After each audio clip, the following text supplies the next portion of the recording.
Bismillahirrahmanirrahim. Assalamualaikum warahmatullahi wabarakatuh. Alhamdulillahi rabbil alamin. Wa bihi nasta'inu ala umurid dunya waddin. Asyhadu an la ilaha illallah wahdahu la syarikalah. Wa asyhadu anna Muhammadan abduhu wa rasuluh. Allahumma salli wa sallim wa barik ala nabiyyina Muhammadin wa ala alihi wa ala ashabihi wa ala junudihi wa man tabi'ahum bi ihsanin ila yaumiddin, amma ba'd.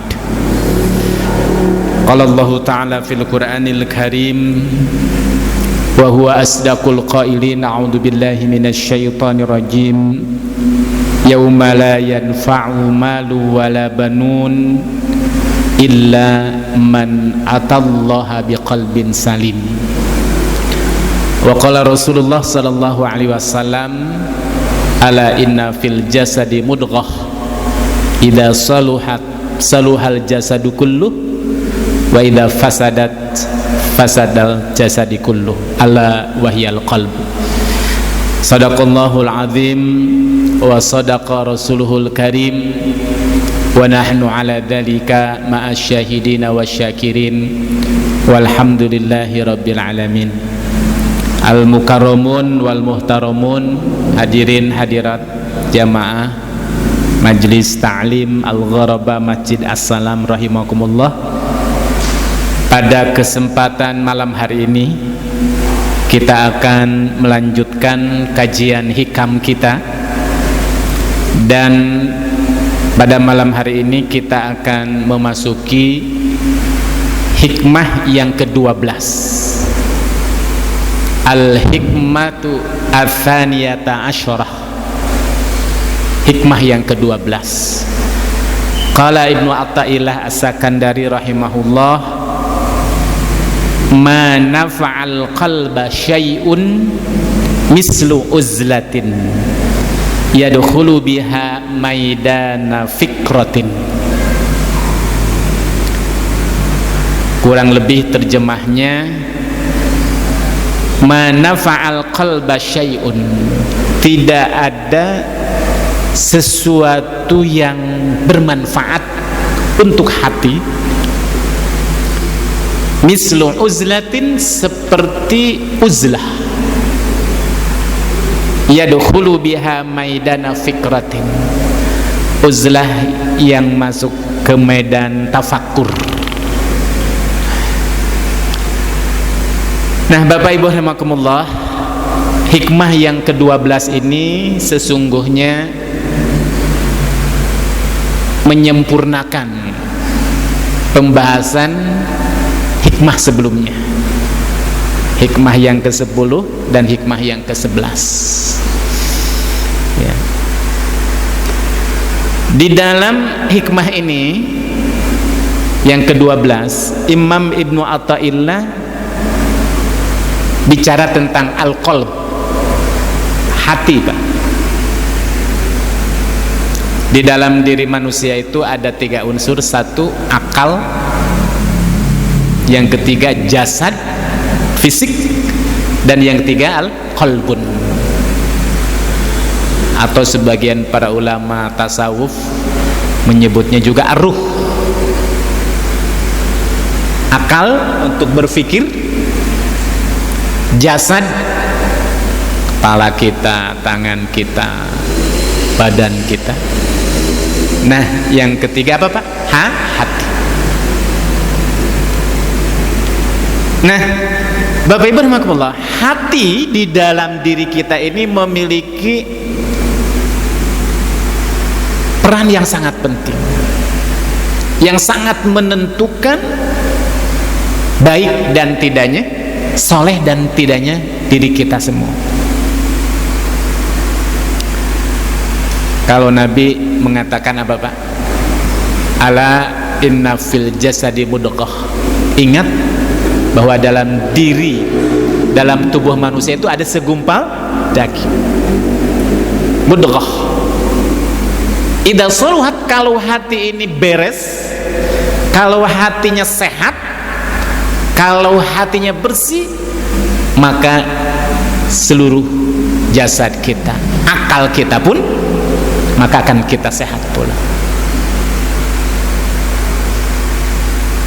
Tapi sebaliknya, kalau hati ini rusak, sakit, maka jasad kita pun ikut sakit. Jadi baik dan buruknya kita nih itu tergantung hati. Kalau Imam Al-Ghazali dalam kitab Ihya Ulumuddin itu, Bapak Ibu, mengumpamakan hati di dalam jasad kita itu, hati ini bagaikan apa? Raja. Tangan, mata, lisan, kaki, dan seluruh jasad kita itu ibaratnya itu prajuritnya, tentaranya. Maka apa yang dilakukan oleh tentaranya, prajuritnya, tergantung apa yang diperintahkan oleh rajanya. Betul nggak, Pak? Maka kalau begitu berarti Bapak Ibu, baik dan buruknya kita itu tergantung hati kita, ya. Karena hati itulah isi. Cuma tidak ada yang bisa mengetahui hati seseorang kecuali Allah. Betul, Mbak? Cuma kalau kita ingin mengetahui tanda-tanda hati seseorang sakit atau tidak, apa, Pak? Lihat lisannya. Kalau kita ingin mengetahui hati seseorang, lihat lisan seseorang, perkataannya. Apakah perkataannya itu mengingatkan kita kepada Allah? Apakah perkataannya itu menyakiti orang lain, ghibah, namimah? Jadi kalau ada orang yang kerjaannya lisannya itu mengucapkan kalimat-kalimat yang tidak bermanfaat, ghibah, namimah, apalagi, Pak? Kalimat-kalimat kotor, jorok, sumpah serapah. Berarti apa, Pak? Itu gambaran hatinya. Kalau kita melihat seseorang yang tangannya begitu gampang, begitu ringan tangan nampar orang misalkan, mengambil barang milik orang lain tanpa halal, berarti oh itu gambaran hatinya. Karena gak mungkin tangannya menggerakkan kalau seandainya hatinya tidak menyuruh. Betul nggak, Pak? Begitu. Makanya kata Nabi, kalau hatinya beres, insya Allah yang lain juga beres. Dan untuk itulah Bapak Ibu Rahimakumullah, nanti ternyata di Yaumal Kiamat juga yang akan sangat menentukan seorang itu baik atau tidak itu adalah diukur oleh hatinya. Ayat Al-Quran yang tadi dibaca, surat apa, Pak? Surat Asy-Syu'ara ayat 88-89. A'udzubillahi minasyaitonirrajim. Yauma la yanfa'u malun wala banun illa man atallaha biqalbin salim. Nanti di hari kiamat, harta, anak, pangkat, jabatan, semua atribut-atribut duniawi ini tidak akan bermanfaat kecuali mereka yang datang menghadap Allah Subhanahu wa ta'ala dengan membawa hati yang salim, qalbun salim, hati yang bersih, hati yang sehat. Nah, oleh karena itulah ya, dalam ilmu tasawuf, dalam tazkiyatun nafs itu selalu yang menjadi fokus pembahasan itu adalah membersihkan hati. Tazkiyatun nafs, membersihkan hati. Nah, masalahnya itu hati itu ada yang sehat, ada yang sakit, bahkan ada yang mati. Di para ulama tazkiyatun nafs membagi tingkatan hati itu, Bapak Ibu, ada 3. Ada hati yang mati sama sekali, walaupun orangnya hidup tapi hatinya dianggap mati. Hati siapa, Pak? Hati orang-orang kafir yang gak punya iman, hatinya tuh mati. Nah, ada yang hatinya sehat. Siapa? Hati orang-orang beriman. Nah, yang kedua ada hatinya sakit. Tidak mati tapi sakit. Hati siapa, Pak? Hatinya orang-orang munafik. Fi qulubihim maradun fazadahumullahu marada. Di dalam hati-hati orang munafik itu maradun, ada penyakit, maka Allah tambahkan mereka dengan penyakit itu. Ya. Nah, hati yang sehat itu adalah hati yang selalu dinisbahkan, dikaitkan, selalu berhubungan dengan Allah Subhanahu wa taala, Pak. Tenang. Hati yang mengetahui ya jalan mana yang baik, mana jalan yang buruk. Hati yang mengetahui mana hak, mana batil. Hati yang senantiasa nyambung dengan Allah Subhanahu wa taala. Selalu dia menyadari bahwa dia ya diciptakan oleh Allah, dia berada di buminya Allah, dan dia akan bertemu lagi dengan Allah. Hati yang senantiasa sadar, hati yang senantiasa ingat akan hakikat hidup dan kehidupannya. Dan ini tidak gampang, betul kan, Pak?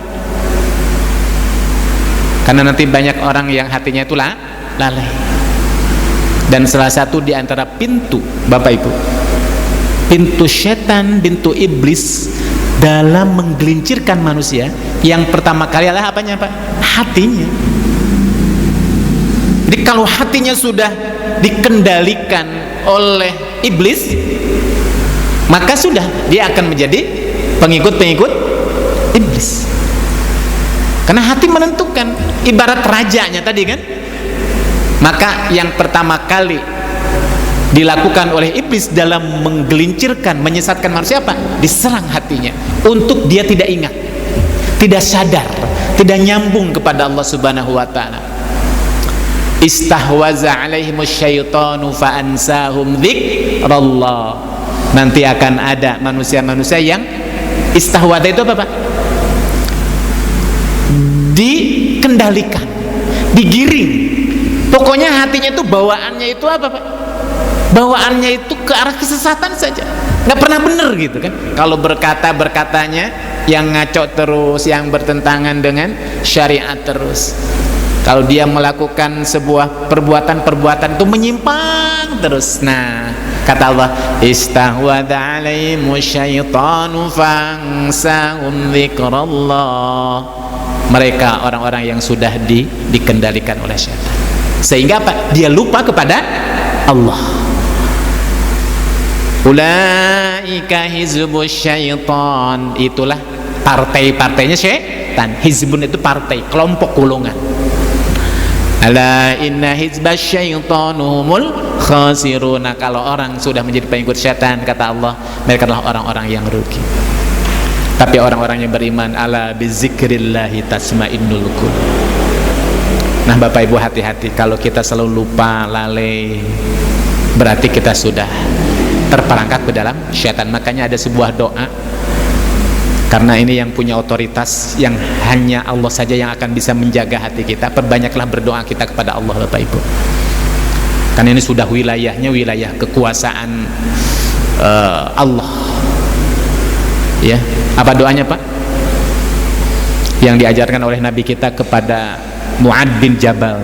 Ya Mu'ad, la tada antakula fi kulli duburi minas salah, Allahumma a'inni ala zikrika wa syukrika wa husni ibadatik. Ya Allah, berikanlah bantuan, tolonglah aku ya Rabb. A'inni, berikanlah kekuatan, berikanlah pertolongan darimu ya Rabb. Apa? Ala zikrika, untuk senantiasa aku ingat terus, hatinya nyambung terus, sadar ya, dia dilihat oleh Allah, dipandang oleh Allah, dipantau oleh Allah, sehingga merasa tidak ada satu ruang pun yang luput dari penglihatan Allah. Sehingga hatinya itu ya, untuk dia keluar dari syariat Allah itu dia senantiasa menjaganya, karena sadar terus. Tapi banyak orang yang lalai, banyak orang lupa ya. Sehingga apa, Pak? Banyak orang yang dia itu bersikap, bertingkah laku, melakukan suatu amalan yang itu dosa, tapi dia berpikir sesaat. Apa Pak? Tidak berpikir panjang akibatnya apa? Yang penting apa? Sekarang saya dapat di dunia ini demi untuk memuaskan syahwatnya. Masalah nanti sajalah. Nah berarti itu apa Pak? Tanda hati seorang itu berpenyakit gampang, yaitu apa? Ketika seseorang lupa kepada Allah, lupa dia dilihat oleh Allah, lupa dicatat oleh Allah melalui malaikatnya, ma yalfidu min qaulin illa ladaihi raqibun atid. Tapi kemudian apa? Karena dia ingin mendapatkan sesuatu kehidupan dunia, sehingga apa? Melalaikan apa Pak? Syariat Allah. Nah hatinya berarti sudah sakit itu. Hatinya sudah sakit. Nah Bapak Ibu rahimakumullah. Nah lalu pertanyaannya gimana gitu Pak? Caranya, tipsnya agar hati ini sehat, hati ini tidak lalai, hati ini tidak rusak. Maka salah satunya apa Pak? Uzlah. Salah satunya yang harus dilakukan oleh kita, siapapun, Bapak Ibu semua, saya, Bapak Ibu semua termasuk, apa Pak? Di antaranya uzlah dan tafakkur. Maka Imam Ibnu Athaillah mengatakan apa Pak? Ma nafa'al qalbu syai'un, tidak ada sesuatu yang paling bermanfaat. Manfaat buat apa? Hati kita. Kalau kita menginginkan hati kita sehat, bersih, nyambung selalu dengan Allah Subhanahu wa taala, sadar selalu bahwa kita ini diciptakan oleh Allah, ada di buminya Allah, kita akan bertemu dengan Allah, Allah senantiasa melihat kita, memantau kita. Salah satunya apa caranya? Yaitu uzlah disertai dengan tafakkur. Nah kita sekarang akan bicara tentang uzlah. Apa itu uzlah? Ya. Nah, oleh karena itu di sini Ibnu Ajibah berkata, la syai'a anfa'a lil qalbi min uzlatin masrubatin bi fikratin. Tidak ada kebaikan, tidak akan bermanfaat khalwah atau uzlah yang tidak disertai dengan tafakkur. Wala khaira fi tafakkur laisa uzlatan fiha, dan tidak ada kebaikan bagi seorang yang senantiasa bertafakkur tapi tidak disertai dengan uzlah. Jadi Bapak Ibu, kalau kita ingin memiliki hati yang baik, hati yang bersih, satu, lakukanlah uzlah. Apa itu uzlah? Nah gitu ya. Saya yakin Bapak Ibu pernah mendengar kata-kata uzlah. Uzlah itu sama dengan khalwah.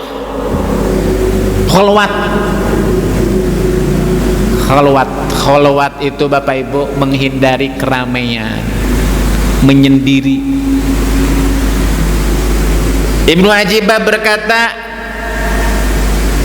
qad yuradu bil khalwah, yang dimaksud dengan khalwah atau uzlah itu adalah infiradul qalbi billahi, yaitu memfokuskan hati kita ditujukan hanya untuk Allah Subhanahu wa taala.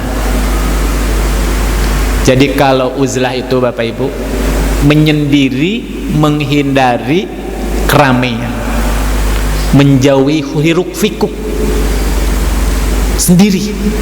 Kalau bahasa umumnya itu apa Pak uzlah itu? Semedi. Kalau dalam masyarakat ada namanya apa Pak? Bertapa gitu kan. Menjauhi hiruk pikuk dari keramaian. Tapi bukan hanya sekedar menyendiri, tapi menyendiri sambil apa? Bertafakkur. Tidak menyendiri begitu saja udah lari dari keramaian, kabur ke gua, tidur di gua misalkan ya. Enggak. Tapi menyendiri dalam rangka apa? bertafakkur, menggunakan akal pikiran kita untuk mendekatkan diri kepada Allah Subhanahu wa taala. Itulah Bapak Ibu yang dilakukan oleh orang-orang soleh, para wali, para nabi, para aulia, para solihin. Nabi Muhammad SAW selalu melakukan hal ini, baik sebelum diangkat oleh Allah menjadi seorang nabi dan seorang rasul. Ketika Nabi belum diangkat oleh Allah menjadi seorang nabi dan seorang rasul, Nabi selalu berkhalwah, bertahanus. Kapan? Biasanya ketika di bulan Ramadan. Di setiap bulan Ramadan, ketika menjelang mulai usia 35 tahun. Jadi 5 tahun sebelum Nabi diangkat oleh Allah menjadi seorang rasul, itu sudah membiasakan diri. Mungkin diilhamkan melalui ilham dari Allah Subhanahu wa taala, digerakkan hatinya untuk menghindari hiruk pikuk masyarakat Arab yang sudah rusak pada waktu itu. Naik kemana? Ke Gua Hira, Bapak Ibu.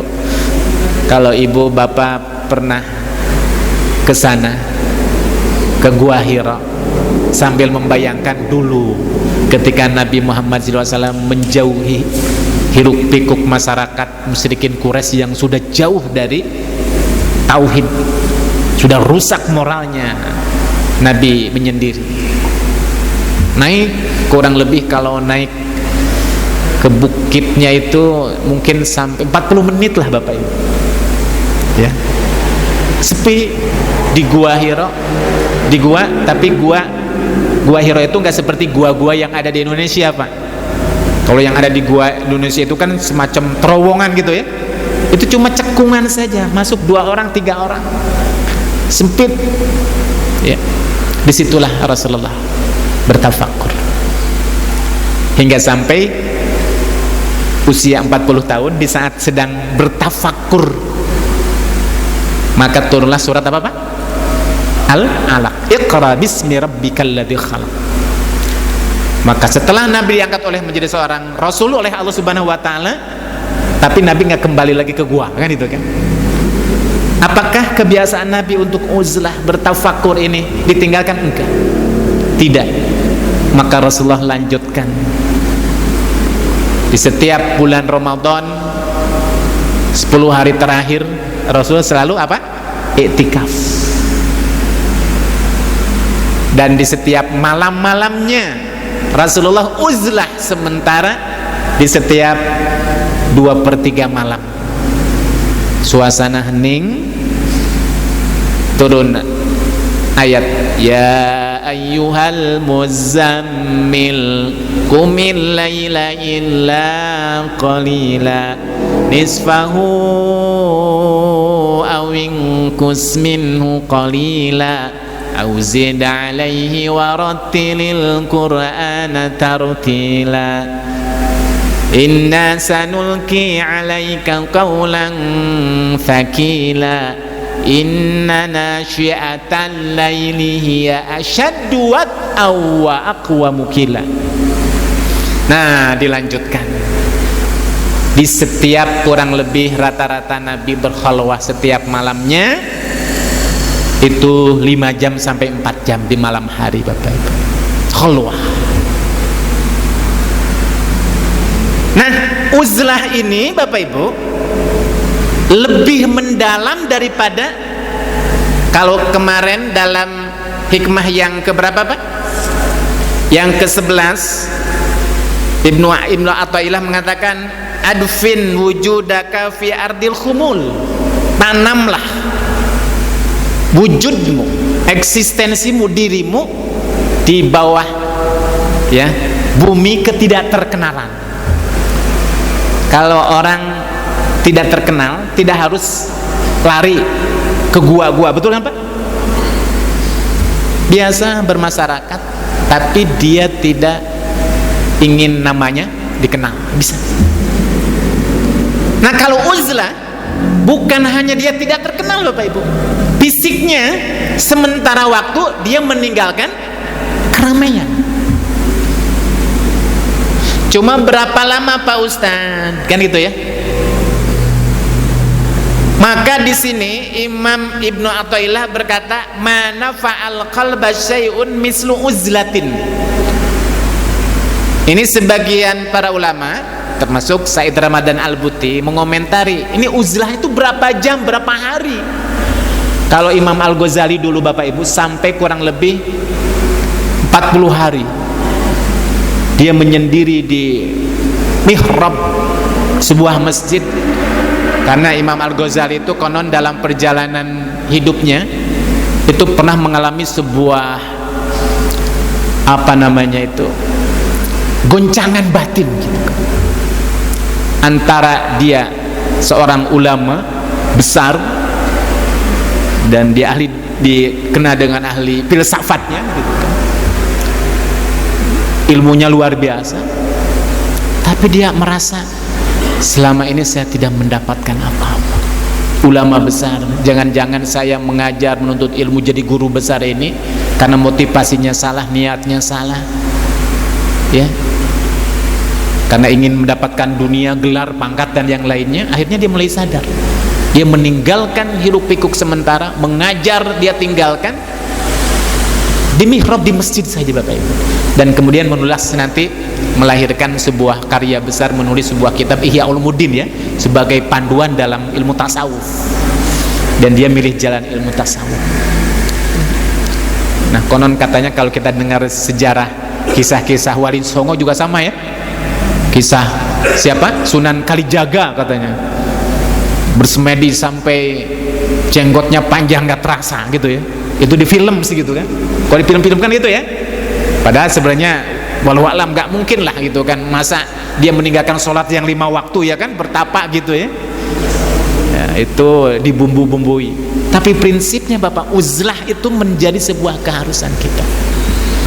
Disitulah kita merenung, menyendiri, melakukan muhasabah, introspeksi. Kenapa? Karena mungkin selama ini kita hidup dengan dunia. Pikiran kita selalu dipenuhi dengan dunia dengan segala isinya. Hiruk pikuk materi demi materi terus. Sehingga kita lupa tentang tujuan hidup sebenarnya dan bekal yang harus kita siapkan. Nih sekarang kita berada di penghujung akhir Bapak Ibu, betul kan? Dan ini Jumat yang terakhir bukan? Ya, di bulan Desember tahun 2020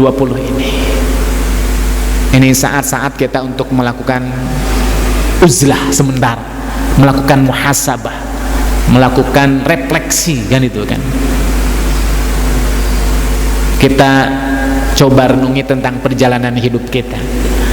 Bapak Ibu yang sekarang mungkin sedang berada di usia yang keberapa? Ada yang mungkin sekarang usia Bapak Ibu ada yang 60, ada yang sampai sudah 60? Belum ya? Sini paling sepuh siapa? Berapa usia Pak? 56? 66 misalkan ya. Ada yang usia 40. Coba kita renungi. Selama 66 tahun yang paling sepuh ya Pak ya? Atau saya sekarang usia 46 Bapak Ibu, karena saya lahir tahun 74. Kalau seandainya kita ditakdirkan oleh Allah sebagai manusia yang dicatat baik dan buruknya, usia akil balik itu usia berapa Pak? 15 tahun ya katakanlah rata-rata. Sekarang saya usia 46 tahun. 46 diambil 15 berapa Pak? 31 ya. Berarti selama 31 tahun itulah baik dan buruknya sudah Allah catat oleh malaikat. Dari 31 tahun itu berapa persen amal solehnya? Betul Pak? Dan berapa persen dosa-dosanya? Sudahkah kita memenuhi ya kewajiban kita kepada Allah dengan sempurna? Sholat 5 waktu kita seperti apa selama 31 tahun itu?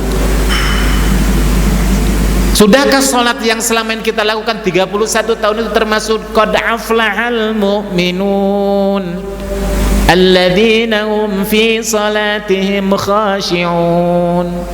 Apakah sudah termasuk sholat yang khusyuk, yang nanti akan menjadi bekal kita ketika kita berjumpa dengan Allah Subhanahu wa ta'ala.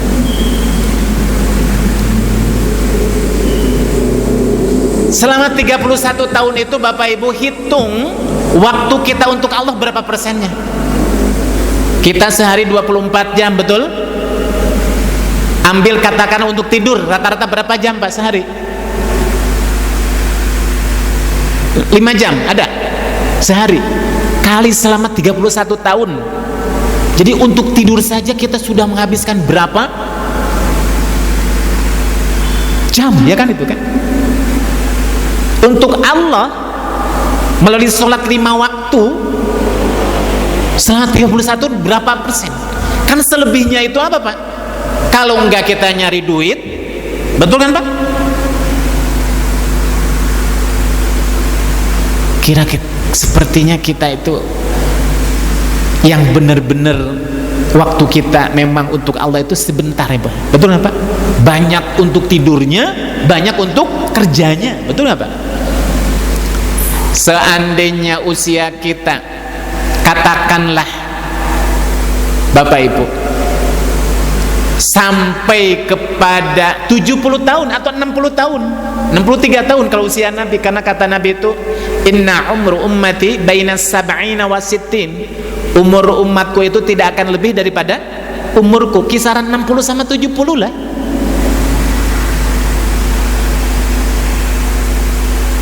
Sekarang Bapak usia 66 ya kan?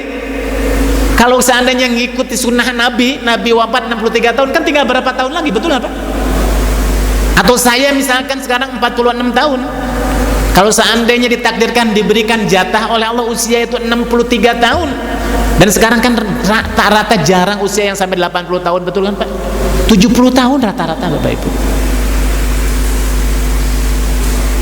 Itu juga sangat belum tentu. Saya kemarin Bapak Ibu, di bulan-bulan ini kita banyak diberikan oleh Allah nasihat yang luar biasa, nasihat yang tertulis dan yang tidak tertulis, nasihat tentang umur Bapak Ibu.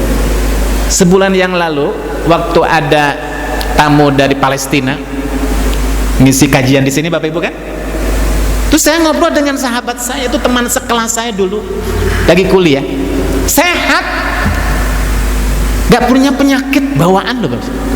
Ngobrol udah lama ketemu, sudah sekitar 20 tahun baru ketemu gitu ya. Minggu yang lalu saya dengar ada SMS, meninggal katanya.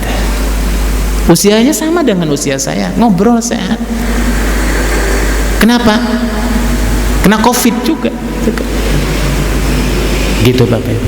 Saya suka introspeksi, ya Allah, sahabat saya meninggal dunia, umurnya sama.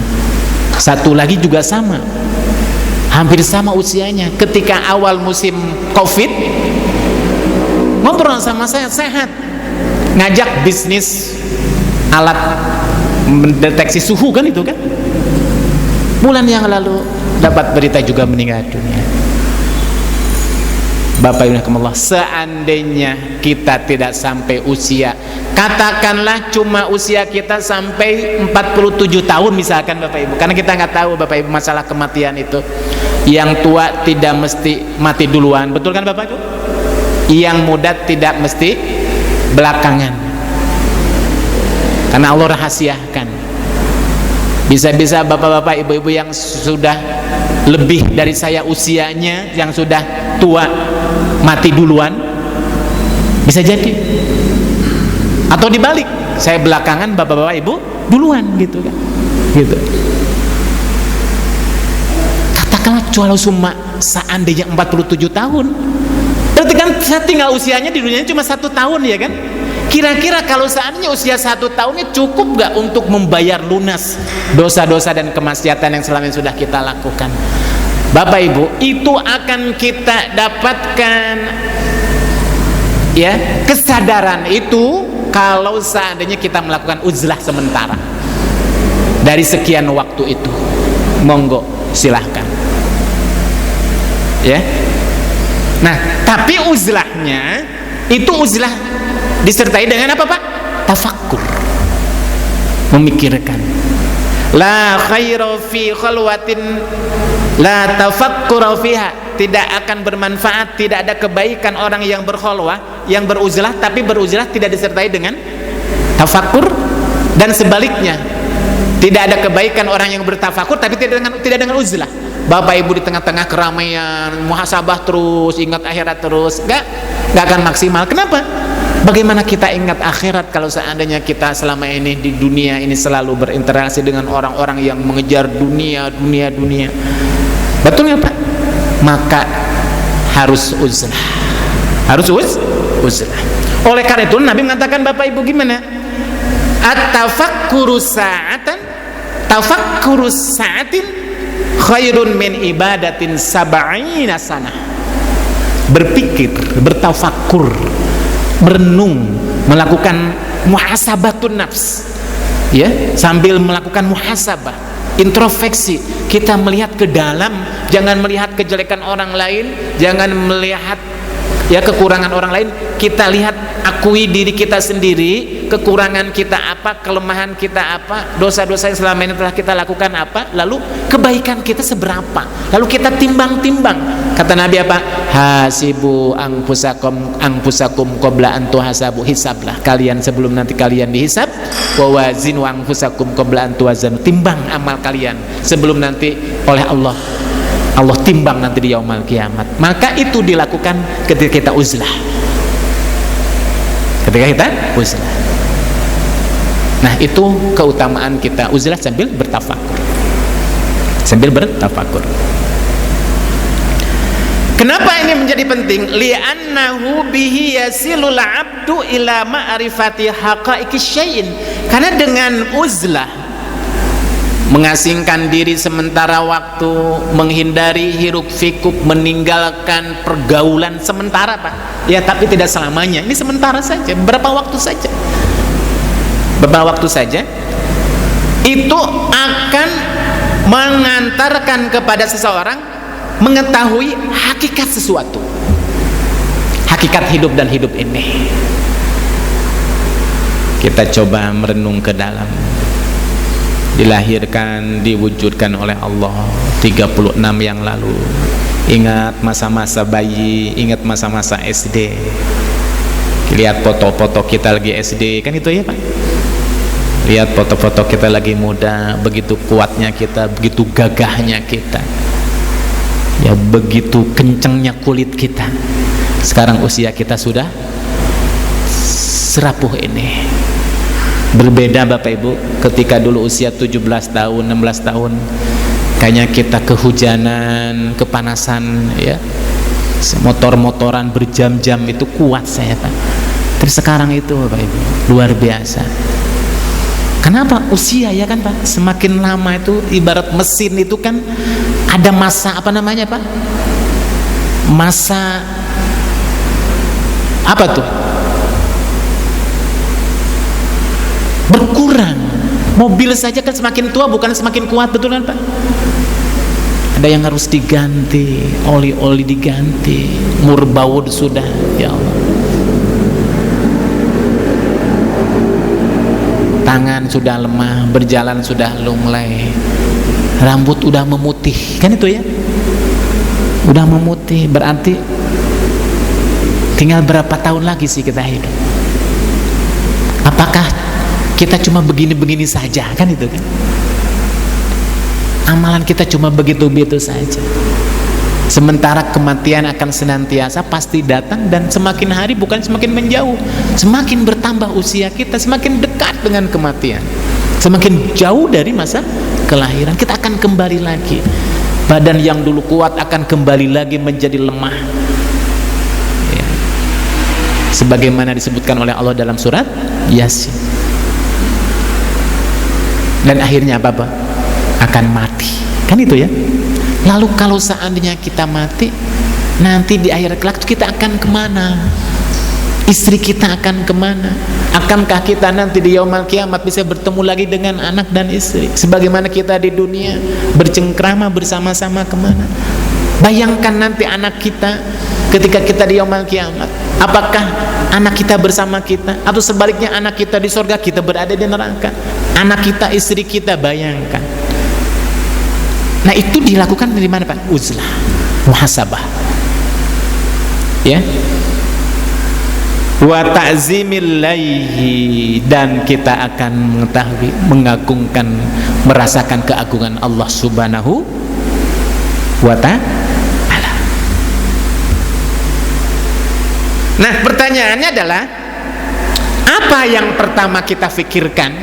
Kan tadi bertafakur ya kan, uzlah dan tafakur.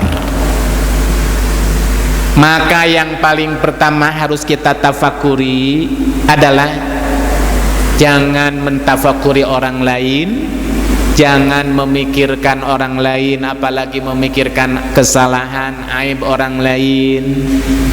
Lihatlah diri kita saja, karena nanti di yaumul kiamat pun kita akan bertemu dengan Allah sendiri-sendiri, betul? Dan kita akan diminta pertanggungjawabkan oleh Allah juga sendiri-sendiri. Anak nanti tidak akan lagi punya perhatian terhadap bapaknya, ibunya juga tidak akan punya kepedulian. Sahabatnya yang ketika di dunia mungkin kemanapun dia pergi selalu bersama-sama dia. Dia bertanya mau kemana, ketika bertemu di jalan nanti sudah nggak ada lagi. Surat Abasa kita lihat Bapak Ibu. Yauma yafirrul mar'u min akhihi wa ummihi wa abihi wa sahibatihi wa banihi likulli imri'in minhum yawma idzin sya'nun yughni. Yauma yafirul mar'u min akhi, hari di mana nanti seorang akan lari dari saudaranya. Di dunia kakak beradik kemanapun selalu pergi ditanya, selalu bertanya kenapa, apa kabar, bagaimana. Wa ummi wa abi, ibunya juga sama, bapaknya juga sama. Wa sahibatihi wa bani likulli imri'in minhum yauma idzin sa'nu yubni. Setiap orang dia akan mempertanggungjawabkan amal sendiri-sendiri. Maka muhasabah diri sendiri. Kita saja merenung ke dalam, melakukan introspeksi, ya. Kenapa? Karena kata Nabi, man arrafa nafsahu arrafa rabbahu. Kalau seandainya seseorang sudah mengenal siapa dirinya, maka dia akan mengenal siapa penciptanya. Jangan melihat jauh-jauh, lihat dulu tanda-tanda kebesaran yang ada dalam diri kita. Sanurihim ayatuna fil afaqi wa fi anfusihim. Allah akan perlihatkan tanda-tanda kami, kata Allah, fil afaq, di jagat raya alam ini, dan di dalam diri kamu, diri sendiri. Rasakanlah setiap detak jantung napas kita. Ingat Bapak Ibu, setiap napas yang keluar dan masuk kita itu semuanya adalah sebuah proses kita menuju kematian. Ya, lihat rambut kita, lihat mata kita yang selama ini sudah tidak bisa jelas lagi melihat, memandang. Lihat badan kita yang selama ini kuat, sekarang sudah rapuh. Allah lihatkan tanda-tanda kebesarannya dalam diri kita. Ya, apa yang harus kita introspeksikan, yang harus tanya, yang harus kita tafakuri tentang diri kita? Yang pertama apa? Limadza khuliqtu. Ingat lagi Bapak Ibu, jawab pertanyaan, untuk apa kita diciptakan. Saya yakin kita sudah tahu, Pak Ustadz, untuk apa diciptakan manusia? Semua sepakat untuk ibadah. Cuma benarkah selama ini kehidupan kita sehari 24 jam ini sudah membuktikan bahwa hidup kita untuk ibadah kepada Allah? Ataukah justru kita hidup di dunia ini lupa untuk ibadah kepada Allah, lupa kita akan bertemu dengan Allah, lupa kita akan diminta pertanggungjawaban oleh Allah Subhanahu wa ta'ala. Kemudian apa? Kita menjadikan hidup ini di dunia ini untuk dunia. Dia kejar dunia, kadang-kadang demi dunia dia menghalalkan berbagai macam cara. Betul kan? Yang penting dunia saya dapatkan. Akibatnya nanti belakangan hatinya berarti apa Pak? Sakit. Untuk apa diciptakan? Untuk ibadah. Tapi benarkah sudah kita membutuhkan hidup kita untuk ibadah? Kita introspeksi Bapak Ibu. Limadza khuliqtu? Untuk apa kita diciptakan? Apakah benar untuk Allah, untuk ibadah, untuk mencari keridhaan Allah, atau untuk dunia semata? Makanya ada seorang ulama sufi, Ibrahim bin Adham. Dia itu seorang punya hobi berburu, Pak. Berburu binatang ke hutan belantara. Seorang sufi, orang soleh. Dalam perjalanan spiritualnya, suatu ketika dia berangkat dengan perlengkapan berburunya ke hutan untuk mencari hewan buruan. Di tengah perjalanan, ya, di tengah perjalanan, akhirnya kemudian dia mendengar sebuah suara yang tidak ada wujudnya, ya, tidak ada orangnya. Sebuah pertanyaan, alihada khuliqta, apakah untuk ini engkau diciptakan wahai Ibrahim bin Adham? Untuk berburu tok gitu ya, gitu kan.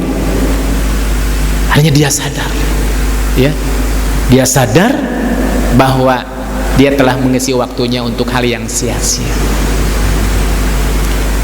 untuk hal yang sia-sia. Akhirnya dia kembali, tidak melanjutkan aktivitasnya. Kemudian dia ganti seluruh aktivitas kehidupannya itu dengan aktivitas-aktivitas yang mengarahkan kepada ibadah kepada Allah Subhanahu wa taala, menjadi amal soleh kepada Allah Subhanahu wa taala. Ya.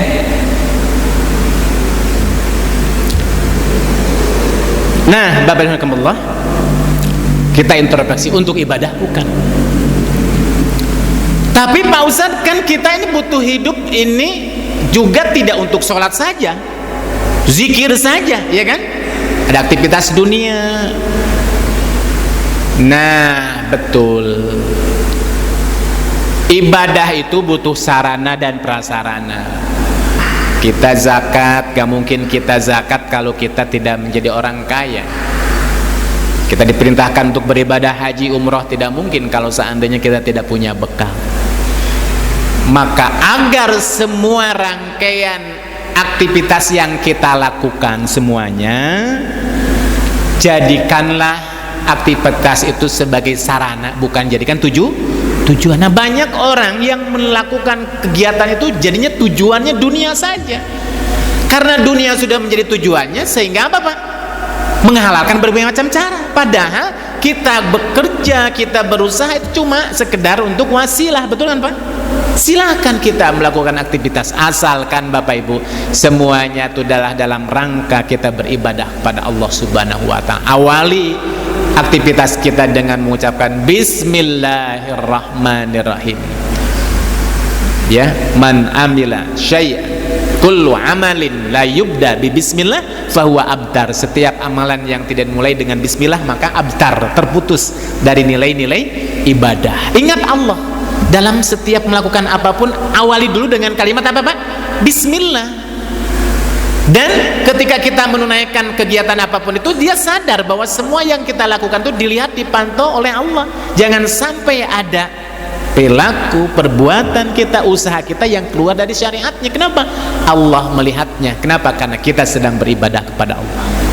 Silahkan, ya. Nah, Bapak Ibu Allah, al-uzlatu wasilatun litafakkur. Nah, uzlah ini menyendiri, ya. Kita meninggalkan hiruk pikuk dari masyarakat,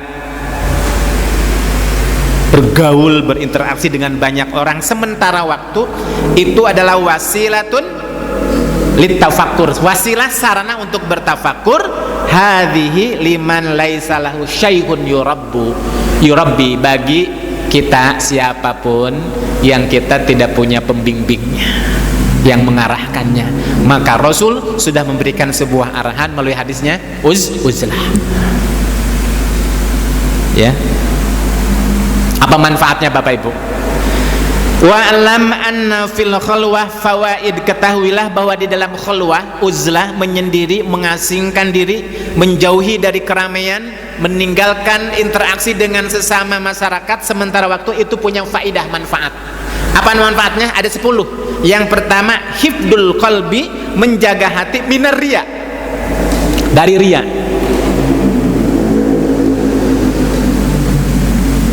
Orang riya itu kan beramal pingin apa Pak?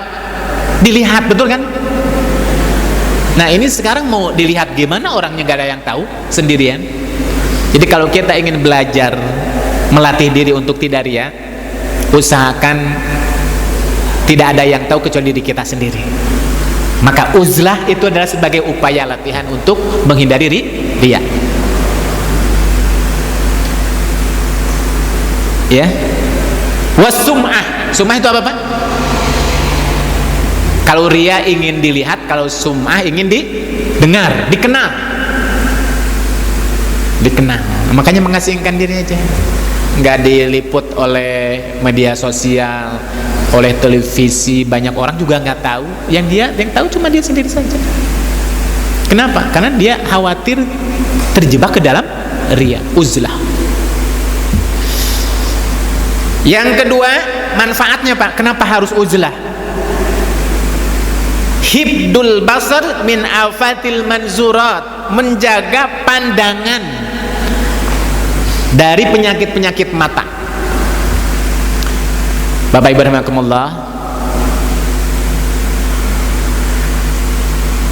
kita yang setiap hari berinteraksi dengan banyak orang, pergi pagi keluar rumah, ada yang ke kampus kalau dia mahasiswa, kalau dia dosen, ada yang bekerja di kantor, ada yang di toko, di pasar. Pasti banyak yang dilihat, betul kan Pak? Dan ingat Bapak Ibu, salah satu di antara pintu-pintu syaitan untuk menggoda yang akan membuat hati kita keras adalah sebabkan pandangan mata. Kata Nabi, kata Imam Sayyidina Ali, an-nazrah syahmun min sihami iblis. Pandangan mata itu ibarat panah-panah iblis. Ya, banyak dilihat. Kita kalau di aktivitas melihat saudara kita mobilnya baru, muncul keinginan, ya kan itu kan? Lihat HP-nya baru, berapa HP-nya, pingin seperti itu. Muncul apa? Muncul iri, dengki, hasad, hasud, kan itu ya, dari pandangan.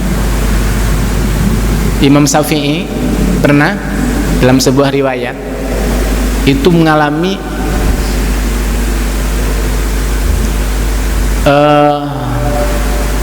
susah menghafal.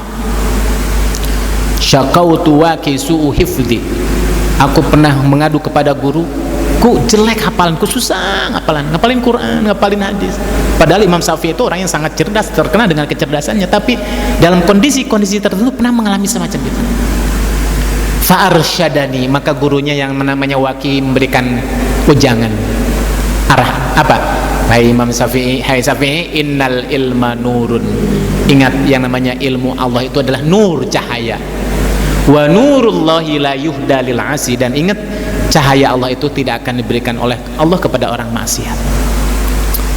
Ini menurut sebuah riwayat, Imam Syafi'i itu bingung, apa ya, kok susah ngapalin Quran. Oh, rupanya dia ingat. Menurut sebuah riwayat itu, dia pernah lewat suatu tempat, gak sengaja melihat betis seorang gadis.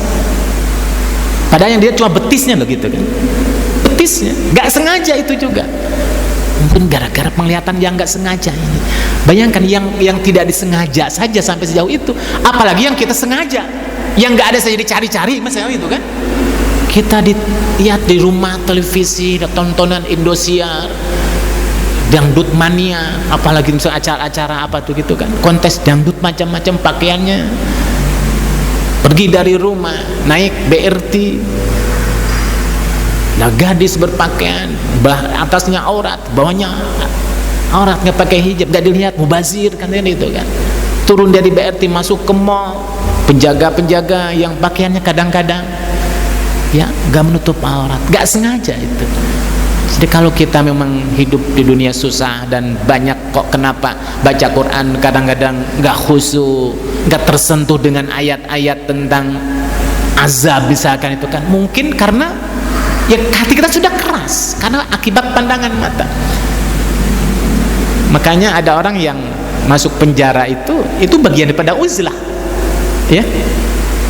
Kemarin kan kalau lihat tulisan siapa, Habib Rizik kepada istrinya, dia mengatakan untuk sementara Abi mau uzlah. Jadi di penjara lihat apa yang dilihat, apa itu? Tembok sama jeruji kan itu kan. Nggak ngomongin orang lain, nggak lihat macam-macam. Mungkin hikmahnya semacam itu. Nah, kita yang aktivitas di dunia yang dimana kemaksiatan ada di mana-mana, kadang-kadang perlu dalam waktu tertentu kita mengasingkan diri, uzlah, ya. Apalagi kalau uzlahnya di Masjid Nabawi, uzlahnya di Masjidil Haram, ya, sebulan iktikaf di sana, fokus uzlah itu juga, merasakan 30 hari bermunajat, tahajud, puasa, itu penting kadang-kadang semacam itu, ya. Yang ketiga, salamatun min afatil lisan. Hikmahnya uzlah tafakur itu adalah selamatnya kita dari penyakit-penyakit apa Pak? Lidah. Kita mau gibah gimana, mau ngobrol kejelekan orang bagaimana, orang cuma sendiri ngobrol dengan tembok pilingan gitu kan. Kita ibarat bisu saja, nggak ngobrol apapun, sendiri saja, ngobrol dengan hati kita sendiri, merenungi ya perjalanan hidup kita dari sejak kita lahir, ya, kita melakukan sebuah renungan. Kita berada dulu di alam arwah, di alam rahim ibu kita selama 9 bulan lamanya, kemudian kita lahir ke dunia ini dari bayi menginjak anak-anak, remaja, berkeluarga. Maka sebentar lagi kita akan mati. Setelah itu kita masuk ke alam kubur. Setelah itu alam kubur kita masuk alam yaumal kiamat, alam padang mahsyar, masuk ke yaumul mizan, ditimbang amal kita masing-masing. Kita bayangkan nanti gimana di saat catatan amal kita nanti akan dibuka, ya, di saat lisan kita tidak berbicara, lisan kita dikunci, betul kan? Dan hanya amal-amalan kita yang berbicara.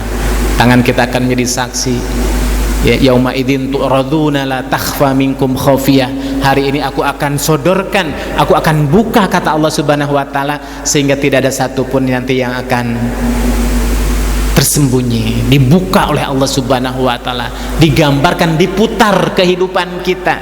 Nanti ada rekamannya, gambar kita ada. Gak ada satupun yang terlewatkan. Dan setelah itu baru kemudian kita masuk yaumul mizan dan masuk ke dalam as-sirat yang akan menentukan kita akan kemana. Apakah kita termasuk yang masuk surga mubasyaratan selamat, ataukah kita harus mampir dulu, nauzubillah, ke neraka dulu sampai nanti dosa kita bersih, habis dulu. Berapa lama kita nggak tahu, karena kata Allah fi yaumin kana miqdaruhu khamsina alfasana, satu hari di yaumul kiamat sama dengan 50.000 tahun di dunia. Sampai kemudian saatnya kita diberikan kesempatan oleh Allah masuk surga. Kita mudah-mudahan termasuk ke dalam golongan orang yang masuk surga tanpa mampir dulu di neraka. Amin Allahumma amin. Rabbana atina fid dunya hasanah wa fil akhirati hasanah wa qina azabannar. Belum ditutup ini, yang itu kan tadi doa itu yang kita minta kan tiap hari. Kenapa kita berdoa Rabbana atina fid dunya hasanah, ya Allah berikanlah kami di dunia hasanat, wa fil akhirati hasanah, di akhirat hasanat. Tapi ditambah embel-embel wa qina azabannar. Ditambah lagi, bukankah kalau orang selamat di akhirat hasanat didapatkan otomatis dia masuk surga? Betul. Tapi ada yang masuk surganya itu langsung, ya, seperti para nabi, para rasul, para aulia, para sahidin, para syuhada, para solihin. Tapi ada juga orang yang masuk surga tapi harus mampir dulu. di neraka. Dan setiap orang mukmin yang pernah mengucapkan la ilaha illallah insya Allah akan mengalami dan merasakan surga itu. Cuma ada yang langsung dan ada yang tidak. Kita mudah-mudahan termasuk orang yang langsung dulu. Amin Allahumma amin. Ya, salamatun min afatil lisan. Kita selamat lisan kita dari ghibah, namimah, ya, menjelek-jelekan, menceritakan aib orang lain, mengadu domba, iri, dengki. Yang keempat, salamatun min suhbatil asyrar. Selamatnya kita dari berteman dengan orang-orang jahat, orang penjudi, orang pezina, orang pencuri, orang-orang jahat. Kenapa sendiri? Kenapa harus sendiri? Karena memang pergaulan itu salah satu di antara yang akan merusak hati kita. Betul? Almar'u ala dini khalilihi. Kualitas keagamaan seseorang itu ditentukan oleh kualitas orang-orang yang dekat dengannya. Siapa kita, lihat 6 orang yang paling dekat dengan kita, seperti itulah kita yang akan mempengaruhi kita. Nah, syukur kalau gaulnya dengan orang soleh, ya kan? Nah, kalau kita bergabung dengan orang-orang yang buruk, akan terpengaruh. Maka apa? Sementara kita tinggalkan uzlah. Yang kelima, atafarrug lil ibadah wal mudawamah fil ibadah. Totalitas, memfokuskan diri sementara beribadah kepada Allah, full, langsung, khusus totalitas untuk Allah, tidak terganggu dengan anak, istri, pergaulan. Kenapa? Sendiri. Ya.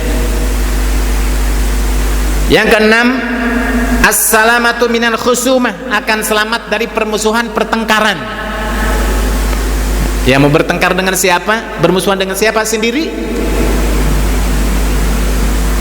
Yang ketujuh, rohatul qalbi wal badan, akan ya mendapatkan penyegaran hati dan badan, rehat hati kita. Yang kedelapan, husulul juhdi wal qanaah, akan mendapatkan juhud dan qanaah. Juhud itu apa, Pak? Tidak terbuai dengan dunia dan merasa ridho, ikhlas terhadap pemberian Allah Subhanahu wa taala walaupun sedikit. Kenapa? Karena dia tidak melihat banyak orang yang cinta dunia. Dia fokus untuk akhirat. Yang kesembilan, wujdanu khalawati ta'ah, akan mendapatkan nikmatnya, manisnya ketaatan kita kepada Allah Subhanahu wa taala. Nikmat beribadah itu. Khusyuk, tenang hati kita. Tidak ada yang mengganggu, ya. Ini butuh ya latihan. Dan yang terakhir, at-tamakkun minan tafakkur al-khalis, akan membuat kita bisa berpikir dengan bersih, kontinu, ya, dan akan merasakan nikmatnya berkhalwah, nikmat lezatnya, manisnya iman. Cuma ini tidak gampang, betul kan, Pak? Berat kita mengasingkan diri sementara. Ada seorang murid ya sedang bermakrifah, mencari tangga ma'rifatullah Subhanahu wa ta'ala, bertanya kepada gurunya, ya Syekh, kaifat tariqu ila tahqiqil ibadah wa tahsili halawatiha, bagaimana kita mendapatkannya untuk mencapai apa? Nikmat manis lezatnya ketaatan itu gimana ya Rabb?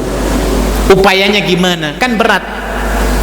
Maka gurunya berkata, syekhnya, mursyidnya berkata, satu, kalau engkau ingin merasakan nikmatnya ketaatan, lezat manisnya ya ketaatan kepada Allah, satu apa? La tanzur ilal khalqi hasatan ila hubbid dunya. Kau jangan melihat fokus kepada makhluk Allah, khususnya engkau melihat kepada orang-orang yang cinta dunia. Kau akan merasakan nikmatnya taat. Jadi kalau ada orang yang dia hidupnya dunia-dunia dan dunia sudah jadikan tujuannya, jangan lihat orang itu, tinggalkan, maksudnya gitu kan. Udah lihat Allah, kebesaran Allah, beribadah, siapkan bekal buat nanti berjumpa dengan Allah. Engkau jangan melihat orang itu. Karena kalau melihat orang itu ya apa? Ya kan terpengaruh, ya kan?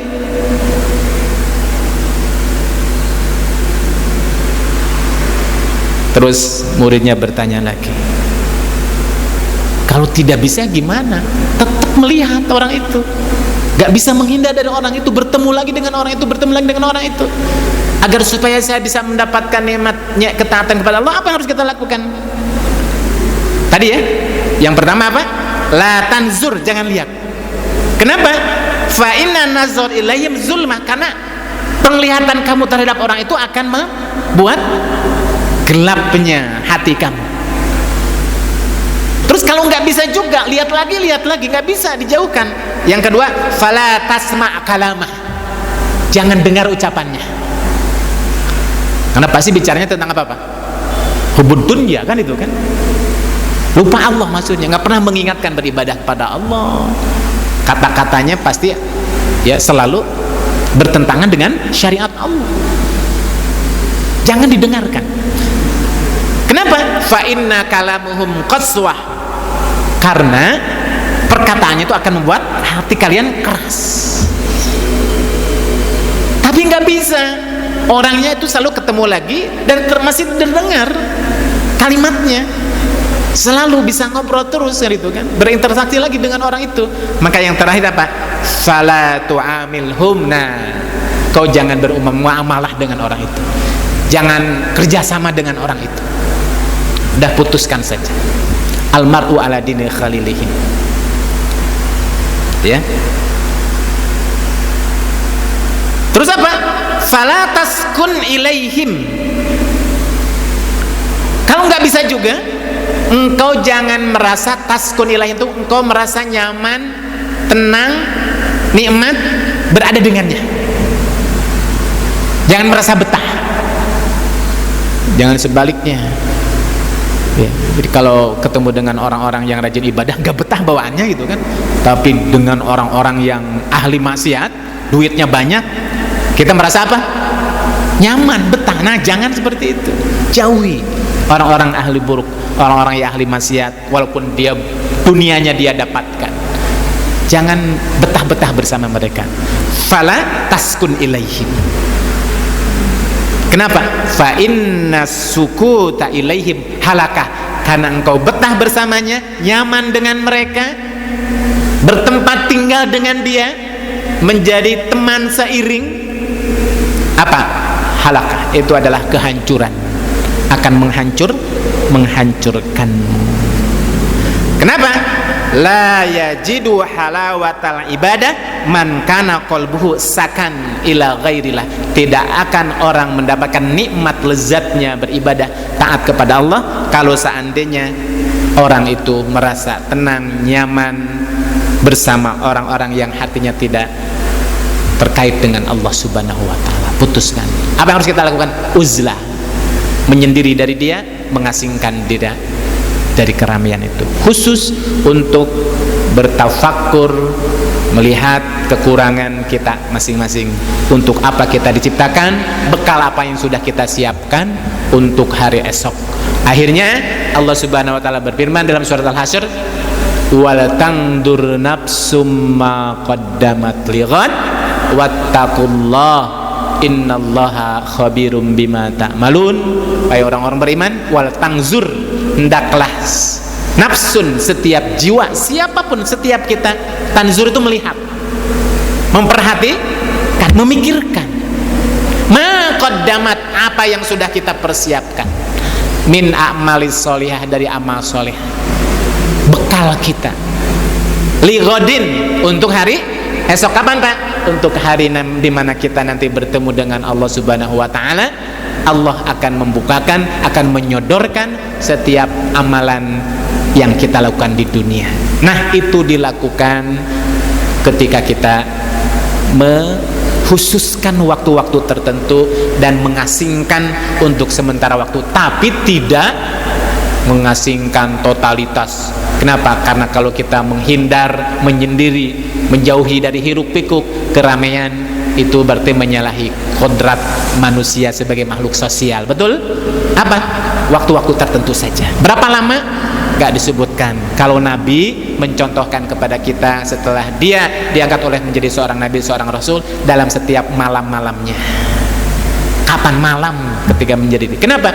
Hiya asyaddu wat'a wa aqwamu qila, karena ketika di malam itulah 2/3 malam itulah asyaddu wat'a, kalimat, ucapan ya yang kita baca, renungan yang kita lakukan itu lebih mengena.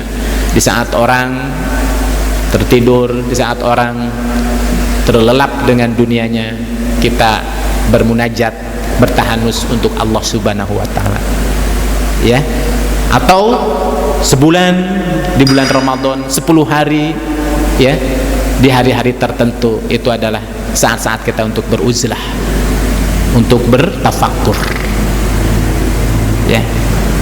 Dan itu sangat bermanfaat bagi kita.